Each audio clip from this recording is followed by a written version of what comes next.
So we continue on our preparations for a treasure hunt. Again, some of us might be just embarking. Others of us will have already been in pursuit for a while. But all of us could, I think, well serve to be reminded of what it's going to take if we want to achieve that for which we are seeking, want to obtain it. Again, we are in a search for treasure. It's no earthly treasure, but rather our sought after treasure is wisdom. Wisdom.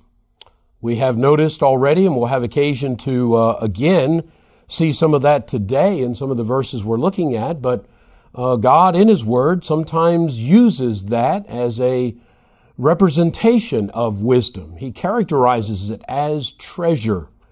And hopefully that's how we perceive it. And especially as we are developing our third major point, that should be very, very important to us. But we began in our preparations because any treasure hunt necessitates some preparation, some preliminaries. The first thing we have to do is identify what it is we're looking for. And so we have to know what is that treasure. And again, we've identified it with the word, wisdom, but that word might seem to be nothing more than a very abstract concept. And so we tried to give it some substance. We looked at definitions for it as found in our English dictionary, as well as especially from the Word of God, and came to discover that not all wisdom should be treated equally as we discern from the Word of God. There is a distinction made. In fact, in the New Testament, we find two passages in particular in which those two types of wisdom are set side by side in juxtaposition. One is favorably presented, the other is not. And we also see that in the book of Proverbs, which has served as kind of a springboard for this entire series.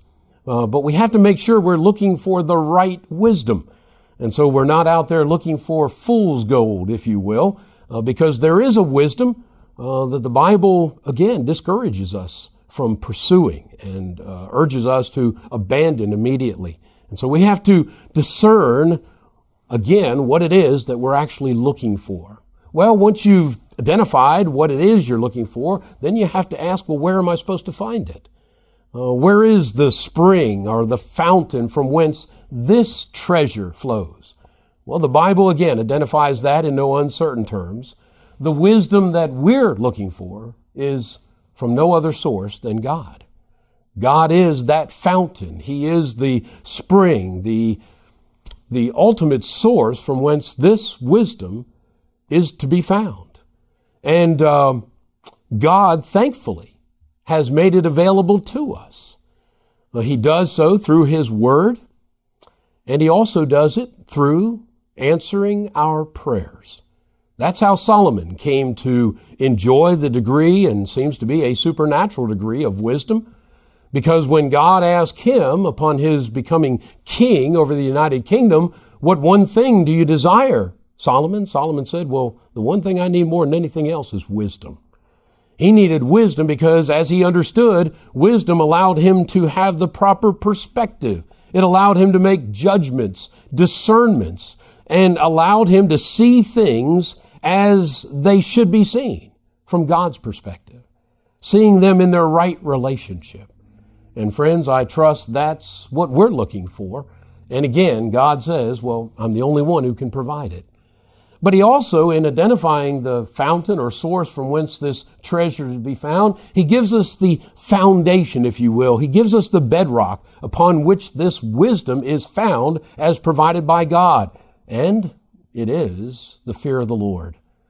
A number of times we encounter that very distinct identifying feature about the fear of the Lord in Proverbs. Proverbs 1 and verse 7, the fear of the Lord is the beginning of wisdom, or the beginning of knowledge. And then again, Proverbs 9 and verse 10, I believe it is there that it says, the fear of the Lord is the beginning of wisdom.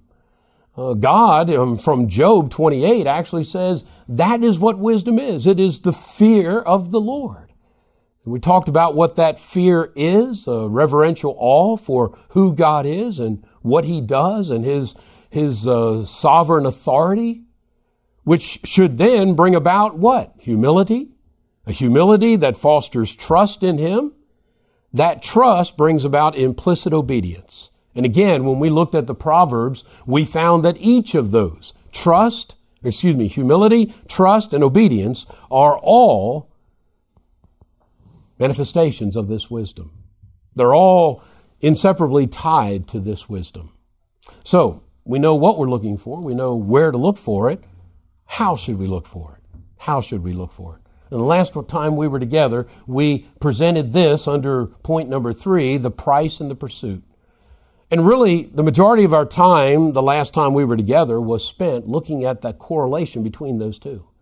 Because, friends, it is inexorable. It is indistinguishable. It is inseparable. How much price or value you place on something is going to be the primary determinator and factor as to the degree of your pursuit.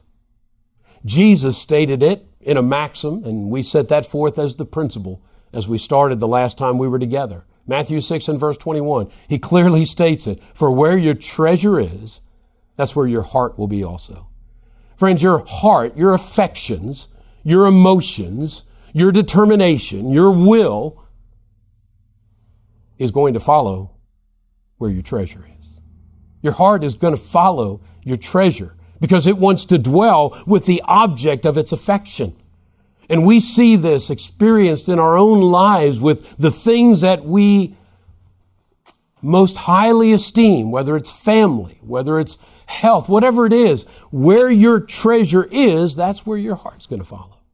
And there in the Sermon on the Mount, Jesus was trying to help potential citizens of the kingdom to understand you ought to be laying your treasures up in heaven rather than on earth. It's the permanent treasure as opposed to the transient and fleeting treasures of the earth, because where you put your treasure is going to be where your heart goes. That's where your pursuit will be. That's where your determination and resolve, your affections will be. Now, that's the principle. We saw it taught in Jesus or by Jesus in some of His parables as it relates to the kingdom of heaven. In Matthew chapter 13, verse 44, the kingdom of heaven is like unto treasure hid in a field, the which when a man hath found, he hides, and for the joy thereof, he goes and sells all that he has and buys the field. Why? Because the treasure was worthy of that. He had priced the treasure. He had valued the treasure. He had assessed the treasure as one that was deserving of selling everything he has so that he could go and buy that one treasure. Now, Jesus is talking about entrance into the kingdom of heaven. But the principle is the same.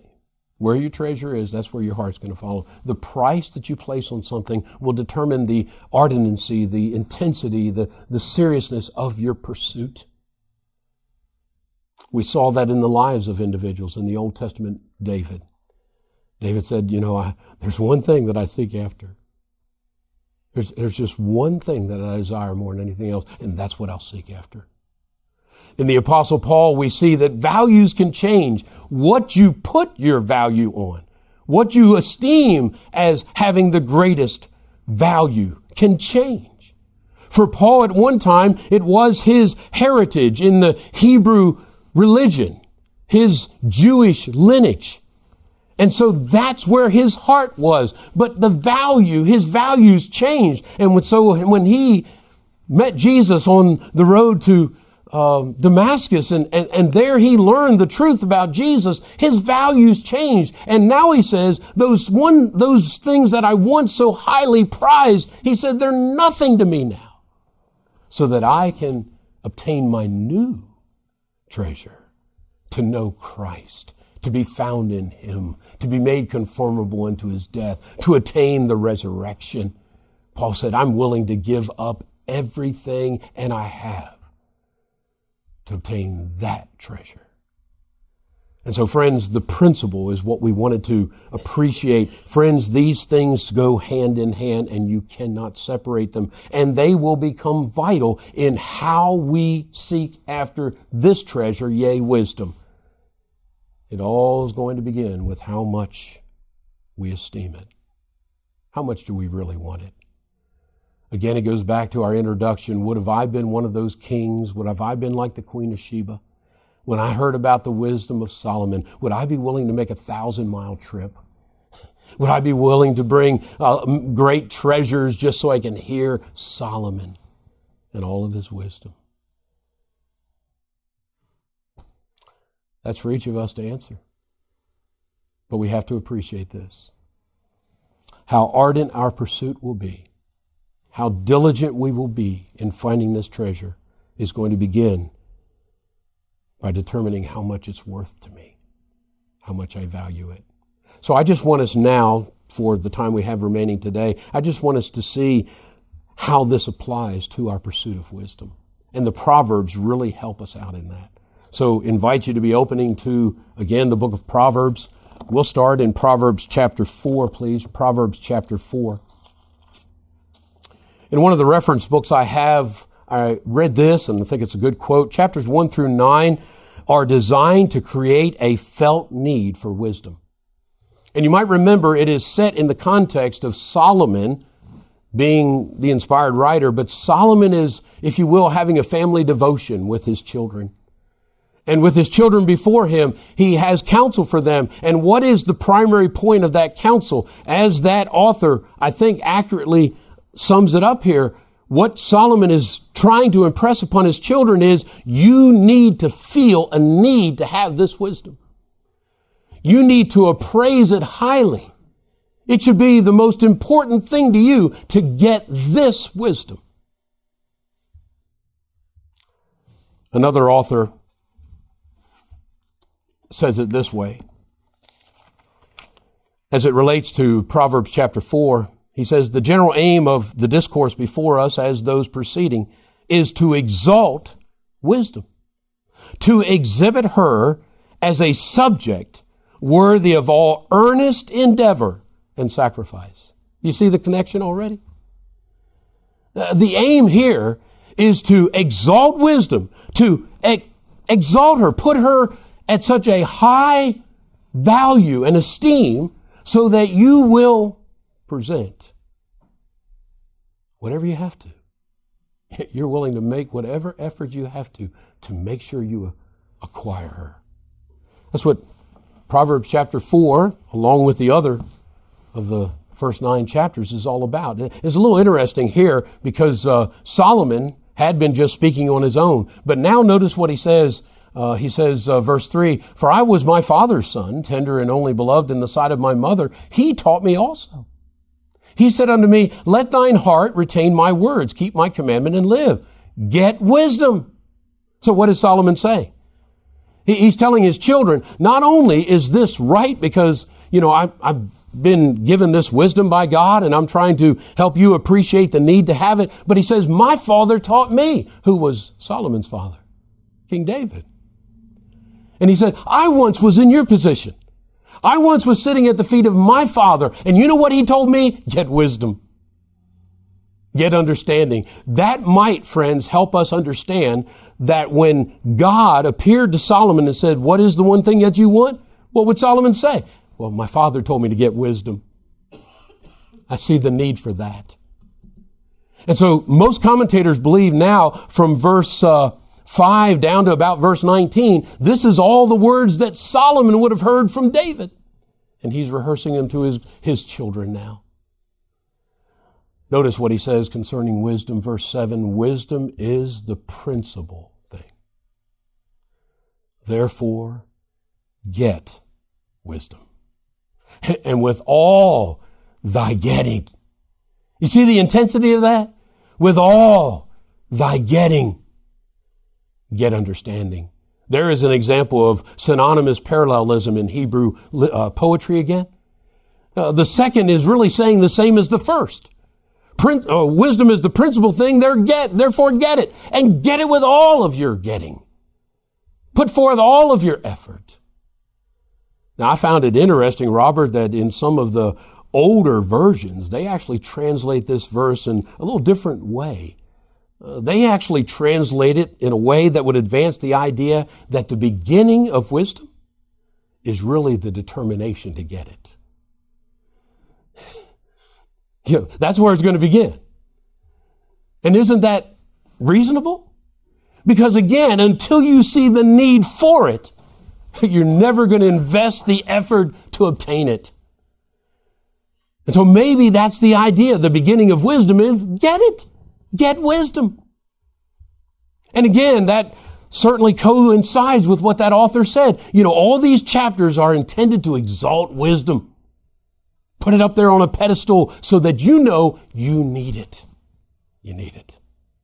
Our translation conveys the thought a little differently. It says, the wisdom is the principal thing.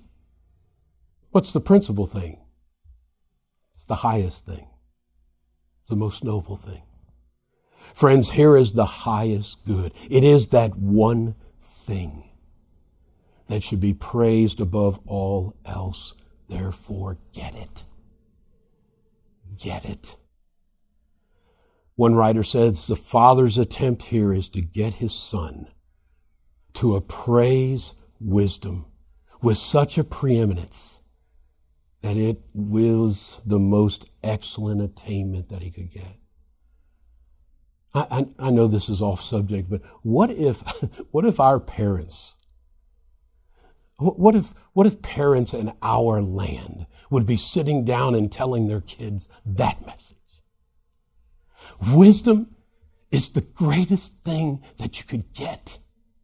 And then explain wisdom, explain it as the fear of the Lord, explain it as issuing only from God. How different would our land be? How different would our society be? Because sadly, in most houses, that's not the counsel they're hearing. They're telling them to get wealth. They're telling them to get education. They're telling them to get self-esteem. They're telling them to get their own place in life. But how many are hearing, get wisdom? Get wisdom.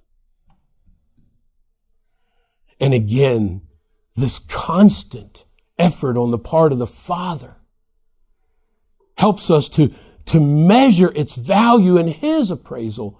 It's the most important thing for His children to obtain. It is that inestimable treasure, the pearl of great price. Get it? And again, I love that wording, with all you're getting. With all you're getting. It speaks to all the effort that you could possibly put forth. It's deserving of that. It needs to be employed to that end. Use whatever you have to obtain it. Now, there are some who, again, I don't know the original languages, but there are some who suggest that the words here, getting, are really a financial term, and it talks about buying something. And that certainly seems to be the case. It seems as though what the Father is saying is wisdom and understanding, they're kind of like objects of merchandise. And what is true about an object of merchandise? You got to pay the price, right? And usually, what do you say? You get what you pay for. And so if it's something really valuable, guess what? You're going to shell out the price. And so there are some here who suggest that's what David told Solomon. That's what Solomon is now repeating to David's grandchildren. He's saying, you got to look at wisdom and understanding like merchants do their wares. And I don't know if you've ever been over in Europe or Africa. And if you ever go in some of their street markets, you just listen to those vendors calling for you. Come see my product. Come see my merchandise. I mean, they're hollering, they're yelling at you. Why? Because they want you to buy what they have. They think it's the most valuable. It kind of takes a turn in verse 8. Exalt her. Exalt her.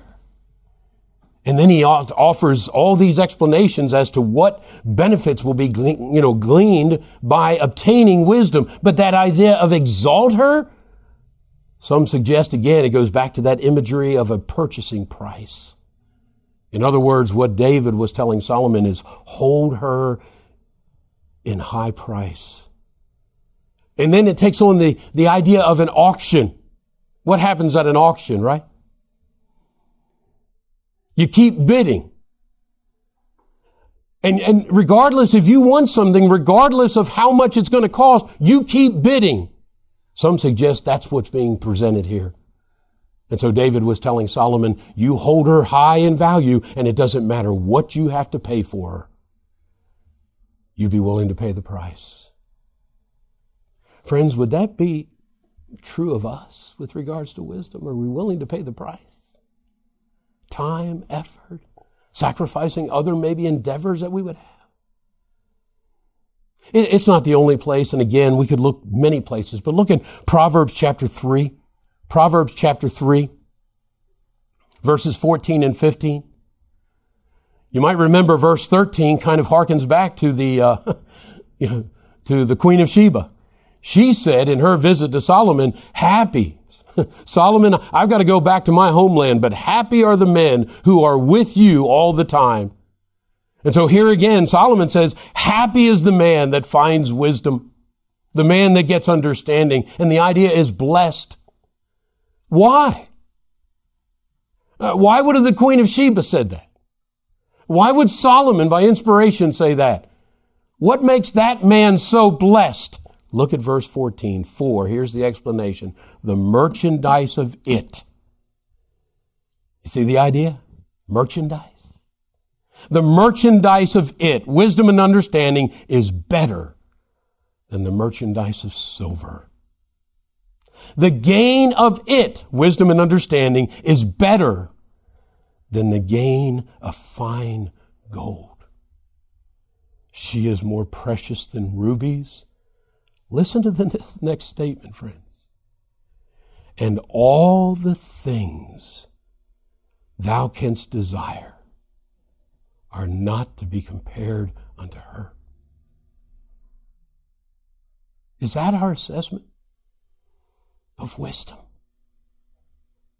If somebody would ask us, what are the most important things in your life? How long down the list before we get to wisdom?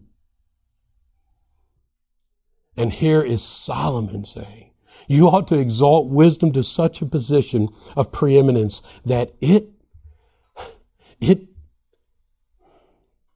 doesn't even compare to everything else that you desire. That's the value. We've already read from Job 28. Time really doesn't offer us to go over there, but you might remember Job says, you can't buy this thing. You can't buy wisdom because it's more valuable than anything you could possibly offer. Pearls, rubies, coral, gold, silver. There's nothing that you could go to the market with and trade for wisdom. It's far more valuable than that. Look at Proverbs 16:16 quickly.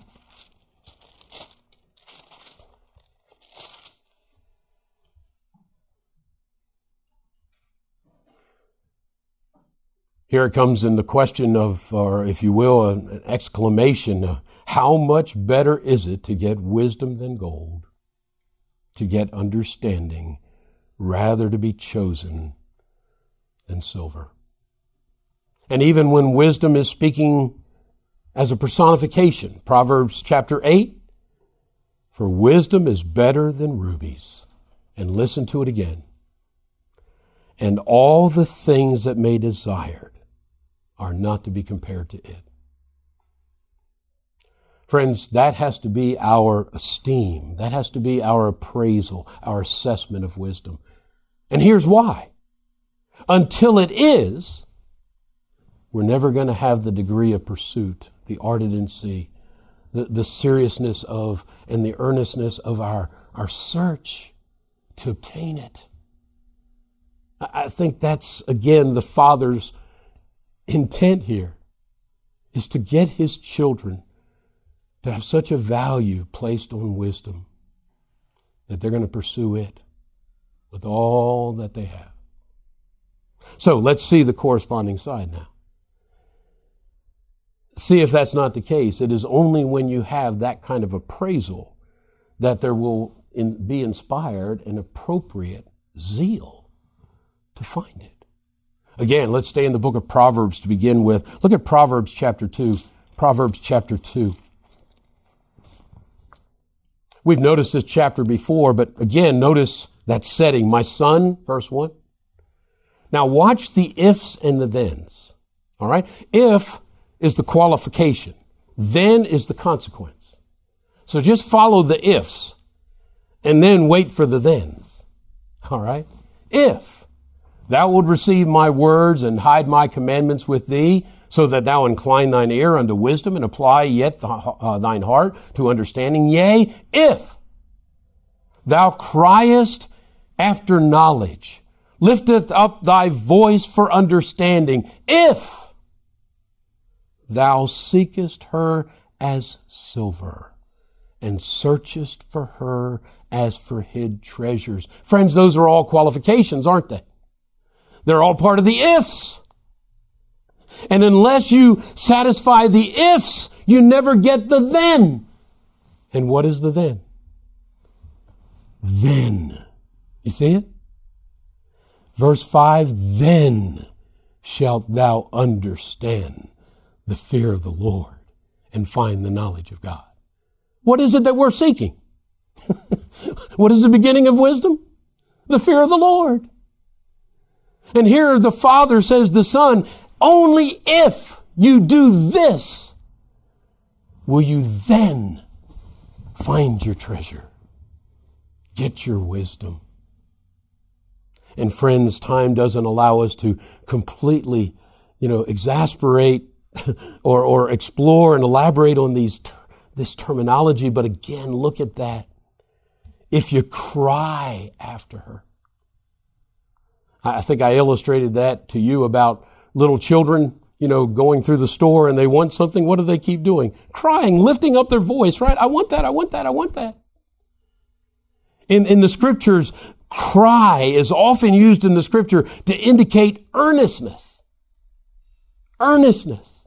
And so the endeavor after wisdom, the Father tells his children, has to be sincere and it has to be earnest, and only then will you achieve it? Will you obtain it? And all of that is determined by the value you place on it. Is she more valuable to you than silver? Do you cry after her? You lift up your voice? I wanted to use this as an illustration. We don't have time to read these verses. If you'd like to read them, to see them in their context. But in 2 Samuel chapter 3 and verse 16, and you want to couple that with 1 Samuel chapter 25 and verse 44. Again, 2 Samuel chapter 3 and verse 16 is the one we're going to look at. But 1 Samuel 25 and verse 44 is critical to its development. And you might remember when, when King Saul chased David away. He's already now purchased that price for his daughter, Michal. He went out and had to kill 1,000 Philistines and bring back their foreskins to give to King Saul. And so he purchased Michal. That was David's first love. That was David's first wife. And so when Saul now was seeking after David's life, David had to go on and lay him. He had to flee. When that happened, you know what Saul did? He gave his daughter to another man. Phaltiel. So, a lot of history transpires. Saul dies. Ishbosheth now is trying to take over Saul's place, but David's the rightful king. And so Abner's trying to figure out, he's trying to test the wind, who should I go with here? And so he finally says, I think David's the stronger force here. And so he goes to David and he says, I want to make a league with you. And I think Ishbosheth will do this too. We'll come under your reign. And David says, well, that's fine, but I got one request that you have to fulfill first. He says, you go back and you get Michal. You get my first wife. And you bring her back to me.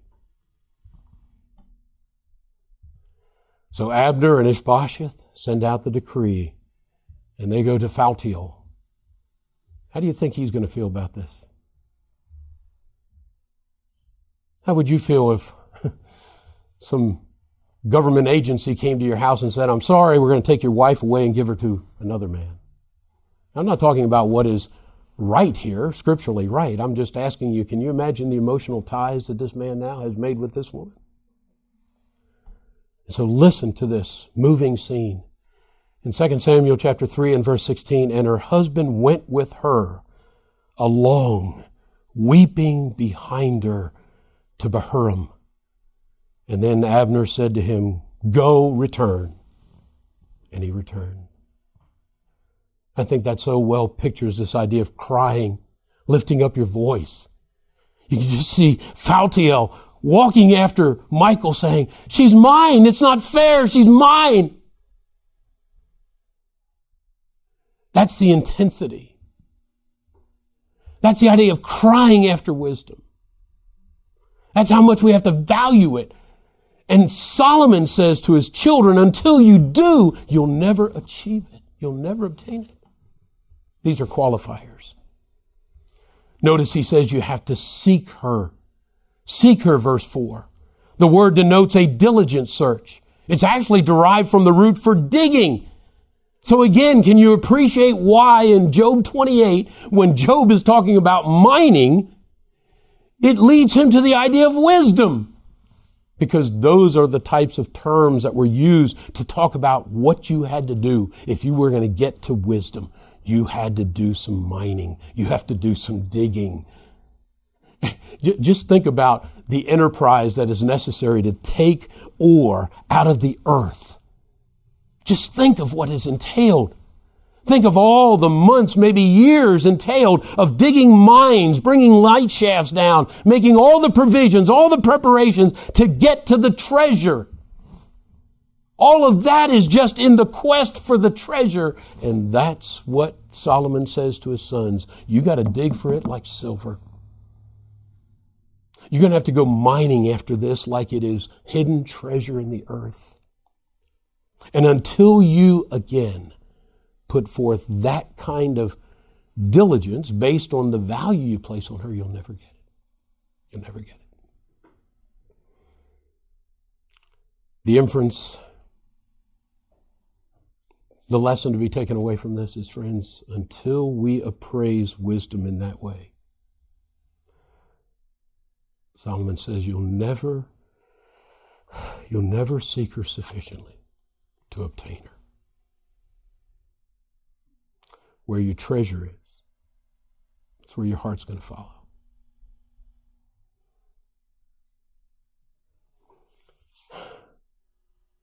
There's a couple of closing verses I want to look at. Hopefully they speak for themselves. I like this one, Proverbs 17. Since we're in the book of Proverbs, Proverbs 17 and verse 16.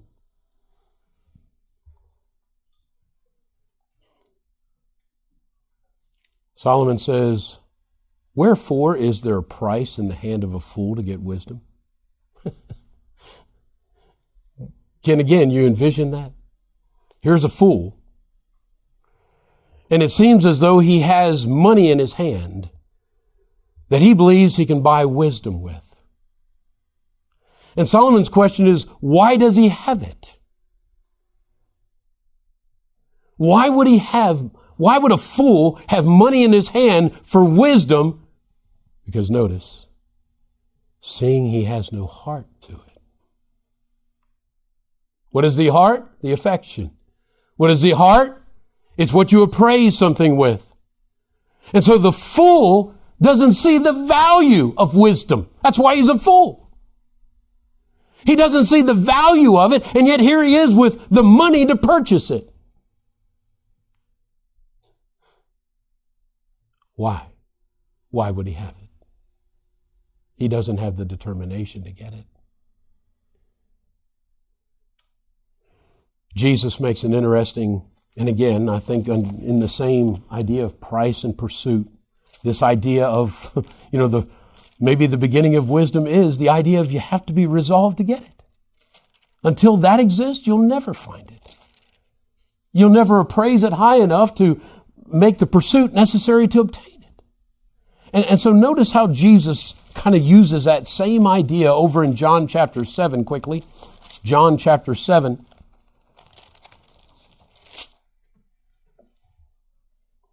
You might remember here he was at the Feast of Tabernacles. He's in the temple and he's teaching, and the rabbis and other religious leaders come to him. And this isn't a compliment. They're saying, how do you have such knowledge? You haven't gone to our rabbinical schools. His explanation, his response to them is verse 16. Jesus said to them and answered them, it said, my teaching is not mine, but his that sent me. Now watch. If any man will, friends, that needs to be read strong desire. If any man possesses the strong desire to do his will, he shall know of the doctrine, whether it is of God or whether I speak of myself. Do you see where this all begins? Jesus explains the way that you will finally or ultimately know that what I am teaching you is the will of God is when you possess sufficient desire to know the will of God. When you possess that ardent, serious, earnest desire, when you possess that, then you will put forth whatever effort you need to do to know the will of God. Do you think that's a lesson needed by us today, by the world today? I would suggest there's a lot of folks who don't have that kind of desire to know God's will. And so as we've talked about before, you knock on the door and the person's in there watching, Saturday comics, and you knock on the door and you say, could you take a minute to talk about the Bible? And they say, no, I'm busy right now. So you're talking about helping them understand the will of God, and they're saying they're busy because they're watching Saturday funnies. And Jesus is saying, if you want to know the will of God, you can know it. But here's what it's going to begin with. The right desire. That strong determination to know it. Because when you possess that, then you will put forth the effort. So same way with treasure, same way with wisdom. When you have that desire, a desire that is fostered because of the high price tag that you have placed on it, you are willing to make the pursuit, whatever it demands. Whatever it demands. I'll conclude with this, kind of serves as a good invitation even. We talked about how that the Apostle Paul seems to help us appreciate values can change. But look over at Hebrews chapter 11, the Hall of Fame of the Faithful. Probably a familiar passage dealing with Moses, one of the entries into the Hall of Fame. But look at verse 24. Remember where this all began? A principle that Jesus advocated in connection with where you choose to put your treasures. He said you need to put your treasures in heaven rather than on earth. And then he offers the reasons for it. Essentially, one's eternal, the other's temporary. That should help you appreciate which one is to be valued more. And so that's the one that you exalt as your treasure. That's where your heart's going to follow after. Look at how it played out in Moses' life. Verse 24, by faith Moses, when he was come to years, he refused to be called the son of Pharaoh's daughter. Can you imagine what position that would have placed him in? Egypt was the world empire at that time. He came about, because of his circumstances, to the position of Pharaoh's daughter. He's grandson to Pharaoh. Can you imagine what that would have provided him in this life? But by faith, when he had that choice, he refused it. Why?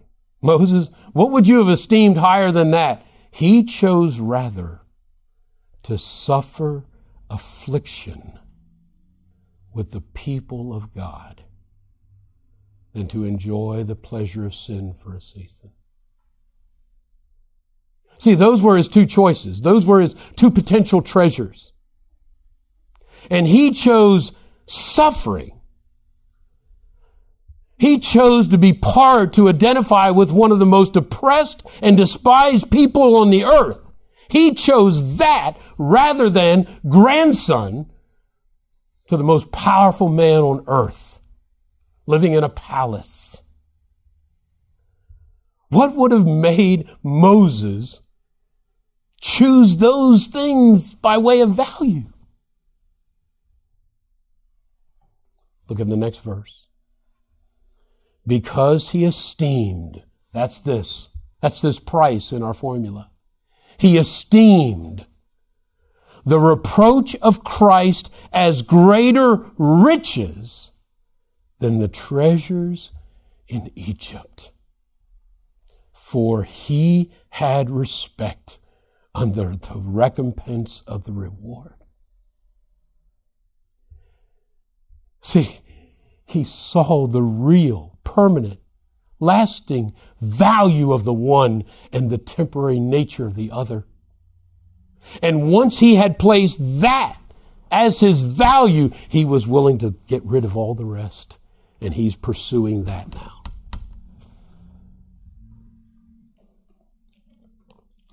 That's why Jesus, by way of a parable, would teach us. Until you see entrance into the kingdom of heaven, citizenship as a Christian in the church of Christ, until you see that as the greatest, most valuable treasure you could possibly have in this life, until you see that, you will never obtain it. Because that's not where your heart will be. Those present with us this morning are Christians. You know, it could be true that our value systems have changed. Some of them don't change for the better, as in the case of Paul and Moses. Matter of fact, the man that we're talking about much today, Solomon. Remember how he changed? He's the one giving all this counsel. Remember what happened to him? He began to value foreign women and the alliances that he could have with them and other nations above what he had. And that took his heart away. The Bible talks about Solomon's heart being divided. You see what happened? What he valued. At one time he's asking for wisdom. He's here dispensing wisdom with all this passion to his children. That's what he valued. And then his values changed. And when his values changed, you saw his heart change. All of a sudden, it's not after God. It's after these women. And so for us, there's a lesson in that. We have to make sure that we continue to value wisdom as our highest goal, our highest treasure, because only then will we put forth the effort that brings the promise of obtaining it.